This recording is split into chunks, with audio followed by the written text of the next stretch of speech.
നമസ്കാരം. പപ്പുമോൻ ഈ കഴിഞ്ഞ മൺസൂൺ സമ്മേളനത്തിൽ പാർലമെന്റ് നടപടികളാകെ തടസ്സപ്പെടുത്തിയതിന് കൈയടിക്കുന്ന ഒട്ടേറെ പേരുണ്ടാകാം. പക്ഷെ അതുകൊണ്ട് ഭാരതത്തിനുണ്ടായ നഷ്ടം അതെന്താണെന്ന്, എത്രയാണ് എന്ന് കൂടി ആ കൈയടിക്കുന്നവർ അടക്കം ഭാരതീയരെല്ലാം ഒന്ന് അറിഞ്ഞിരിക്കണം. ഒന്നും രണ്ടുമല്ല, 7023 മിനിറ്റാണ് പപ്പുമോനും കോൺഗ്രസ് അനുയായികളും കൂടി കളഞ്ഞു കുളിച്ചത്. അതുവഴി ഭാരതത്തിന്റെ നഷ്ടം എത്രയാണെന്നറിയാം. ഒന്നുമല്ല, 175 കോടി രൂപ. സഭാ നടപടികൾ തടസ്സപ്പെടുത്തുമ്പോൾ നന്നായിപ്പോയി എന്ന് പറയുന്നവരും അത് കണ്ട് ഊറിച്ചിരിക്കുന്നവരും ഒക്കെ ഉണ്ടായിരിക്കാം. എന്തുകൊണ്ട് അമിത്ഷാ സഭയിൽ വരുന്നില്ല എന്ന മുട്ടാമ്പോക്ക് ന്യായം പറഞ്ഞ് പപ്പുമോൻ ഇല്ലാതാക്കിയത് ഭാരത ജനത അനുഭവിക്കേണ്ട 175 കോടിയാണ് എന്ന് പറയുമ്പോൾ അതിന്റെ ഗൗരവം ഏതാണ്ട് മനസ്സിലാകുന്നുണ്ടാകണം. ഈ മൺസൂൺ സമ്മേളനത്തിൽ പാർലമെന്റിന്റെ 7023 മിനിറ്റ് പ്രവർത്തന സമയം നഷ്ടപ്പെട്ടുവെന്നാണ് പുറത്തുവന്ന ഔദ്യോഗിക കണക്ക്. അതായത് 117 മണിക്കൂറിലേറെ. പാർലമെന്റ് പ്രവർത്തിക്കുന്ന ഓരോ മിനിറ്റിനും ഏകദേശം 2.5 ലക്ഷം ചെലവാകുന്നുവെന്ന് വ്യാപകമായി ഉദ്ധരിക്കപ്പെടുന്ന കണക്കിന്റെ അടിസ്ഥാനത്തിൽ നഷ്ടപ്പെട്ട സമയത്തിന്റെ സാമ്പത്തിക മൂല്യം ഏകദേശം 175.6 കോടി വരും. ഇവിടെ ഏറ്റവും പ്രധാനപ്പെട്ട ചോദ്യം ഇതാണ്: ഈ 175 കോടി അത് ആരുടേതാണ്? പ്രധാനമന്ത്രിയുടേതല്ല, ഒരു രാഷ്ട്രീയ പാർട്ടിയുടേതുമല്ല, ഒരു എംപിയുടെയും സ്വകാര്യ പണവുമല്ല, പപ്പുമോൻ കുടുംബത്തിൽ നിന്ന് കൊണ്ടുവന്നതുമല്ല. ഇത് ഇന്ത്യയിലെ നികുതിദായകരുടെ പണമാണ്. അതായത് ഞാനും നിങ്ങളും ഉൾപ്പെടുന്ന ഓരോ മനുഷ്യന്റെയും അധ്വാനത്തിന്റെ വില. രാജ്യത്തെ സാധാരണക്കാരൻ അടയ്ക്കുന്ന നികുതിയിൽ നിന്നാണ് പാർലമെന്റ് പ്രവർത്തിക്കുന്നത്. എംപിമാരുടെ ശമ്പളവും അലവൻസുകളും മാത്രമല്ല, പാർലമെന്റ് മന്ദിരത്തിന്റെ പ്രവർത്തനം, ജീവനക്കാരുടെ സേവനം, സുരക്ഷ, സാങ്കേതിക സംവിധാനങ്ങൾ, വൈദ്യുതി, പരിപാലനം, മറ്റ് ഭരണ ലോജിസ്റ്റിക്സ് ചെലവുകൾ എന്നിവയും ഈ സംവിധാനത്തിന്റെ ഭാഗമാണ്. അതുകൊണ്ട് പാർലമെന്റിൽ പ്രതിഷേധിക്കാനുള്ള പ്രതിപക്ഷത്തിന്റെ അവകാശത്തെ ചോദ്യം ചെയ്യുകയല്ല ഇവിടെ. പ്രതിഷേധിക്കാം, സർക്കാരിനെ വിമർശിക്കാം, കടുത്ത ചോദ്യങ്ങൾ ചോദിക്കാം, വിയോജിപ്പ് രേഖപ്പെടുത്താം.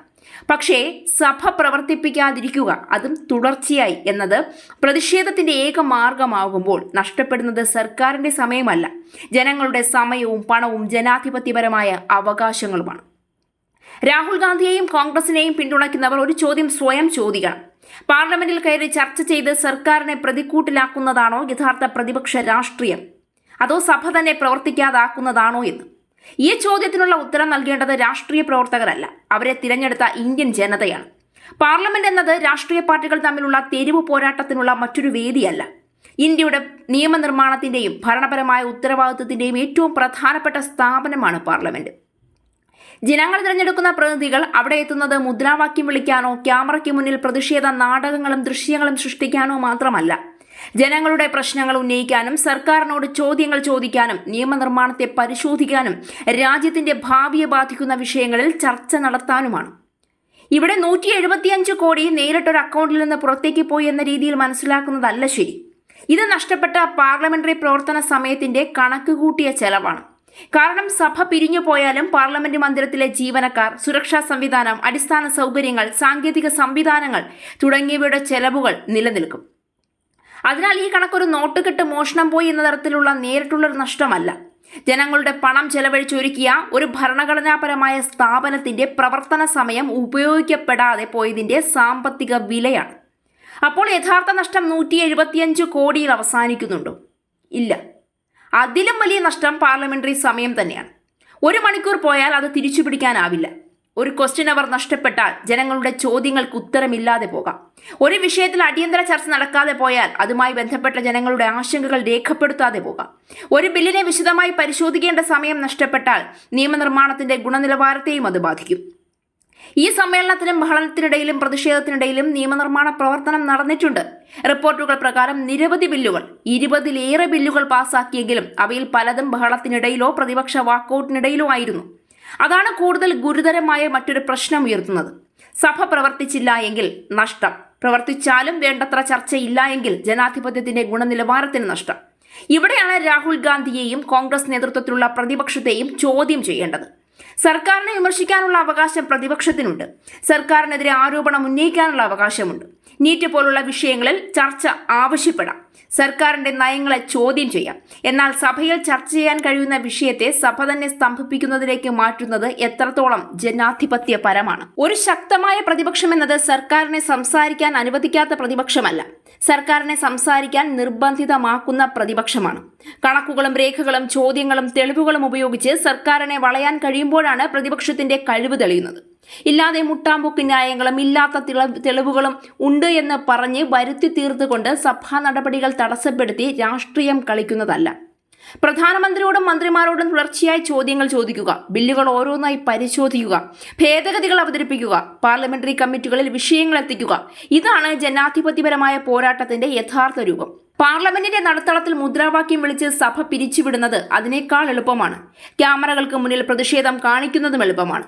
എന്നാൽ മണിക്കൂറുകളോളം രേഖകളും കണക്കുകളും നിയമങ്ങളും പരിശോധിച്ച് ഒരു മന്ത്രിയെ ഉത്തരവാദിയാക്കുക അല്ലെങ്കിൽ പ്രതി ചേർക്കുക എന്നത് കഠിനമായ രാഷ്ട്രീയ പ്രവർത്തനമാണ്. അതുകൊണ്ടാണ് പപ്പുമോൻ ജയിച്ചു എന്ന് ആഘോഷിക്കുന്നവർ 175 കോടിയുടെ കണക്കുകൂടി കാണണമെന്ന് പറയുന്നത്. ഇത് കോൺഗ്രസിന്റെ പണമല്ല, ഇത് BJPയുടെ പണമല്ല, ഇത് മോദിയുടെ പണമല്ല, ഇത് ഇന്ത്യക്കാരുടെ പണമാണ്. ഒരു സാധാരണ തൊഴിലാളി അടയ്ക്കുന്ന GSTയിലും ഒരു വ്യാപാരി അടയ്ക്കുന്ന നികുതിയിലും ഒരു ജീവനക്കാരന്റെ ശമ്പളത്തിൽ നിന്ന് പിടിക്കുന്ന നികുതിയിലും കർഷകനും ഉപഭോക്താവും നൽകുന്ന വിവിധ നികുതികളിൽ നിന്നുമാണ് രാജ്യത്തിന്റെ പൊതുചെലവുകൾ നിറവേറ്റപ്പെടുന്നത്. അതിൽ നിന്നാണ് പാർലമെന്റും പ്രവർത്തിക്കുന്നത്. ഇനി മറ്റൊരു വശം കൂടിയുണ്ട്, അതും മറക്കാൻ പാടില്ല. ഈ 175 കോടി എന്ന കണക്കു തന്നെ 2012 ഏകദേശം 2.5 ലക്ഷം പ്രതി മിനിറ്റ് എന്ന കണക്കിനെ അടിസ്ഥാനമാക്കി മാത്രമുള്ളതാണ്. 2012 കഴിഞ്ഞ് ഇപ്പോൾ 2026 വരുമ്പോൾ എത്ര വർഷം കഴിഞ്ഞു പോയി എന്ന് ഓർക്കണം. ഒരു ദശാബ്ദത്തിലേറെ പഴക്കമുള്ള കണക്കായതിനാൽ ഇന്നത്തെ യഥാർത്ഥ പ്രവർത്തന ചെലവ് ഇതിലും ഉയർന്നിരിക്കാമെന്നതാണ് റിപ്പോർട്ടുകൾ. അതിനാൽ 175 കോടി ഒരു കുറഞ്ഞ കണക്കാക്കി മാത്രമേ വിലയിരുത്താൻ കഴിയൂ. ഇന്നത്തെ യഥാർത്ഥ ചെലവ് അതിലും വളരെ കൂടുതലായിരിക്കാം. അതുകൊണ്ട് രാഹുൽ ഗാന്ധിയോടും കോൺഗ്രസ് നേതൃത്വത്തിലുള്ള പ്രതിപക്ഷത്തിനോടും ഒരു ലളിതമായ ചോദ്യം മാത്രമേ ചോദിക്കാനുള്ളൂ. ജനങ്ങളുടെ പ്രശ്നങ്ങൾ പറയാനാണ് നിങ്ങളെ MPമാരായി തിരഞ്ഞെടുത്തത്. ജനങ്ങളുടെ പണം ചെലവഴിച്ചൊരുക്കിയ പാർലമെന്റ് തന്നെ പ്രവർത്തിക്കാതാക്കാനല്ല. അങ്ങനെ ആയിരുന്നോ എന്നതാണ് ചോദ്യം. പ്രതിഷേധം വേണം, വിയോജിപ്പ് വേണം, സർക്കാരിനെ ചോദ്യം ചെയ്യണം. എന്നാൽ അതിനായി ജനാധിപത്യത്തിന്റെ വേദി തന്നെ അടച്ചിടുന്നത് ഒടുവിൽ ജനങ്ങളെ ശിക്ഷിക്കുന്നതിന് തുല്യമാണ്. പാർലമെന്റിലെ ബഹളം ഒരു ടെലിവിഷൻ ദൃശ്യമായി കാണുമ്പോൾ അത് രാഷ്ട്രീയ നാടകമായി തന്നെ മാറും. പക്ഷേ അതിന്റെ പിന്നിൽ 7023 മിനിറ്റ് എന്ന കണക്കുണ്ട്. അതിന്റെ സാമ്പത്തിക വില ഏകദേശം 175.6 കോടി എന്നത്തെ വലിയ വിലയുണ്ട്. അതിലും വിലയേറിയത് തിരച്ചു പിടിക്കാനാവാത്ത ജനാധിപത്യ സമയമുണ്ട്.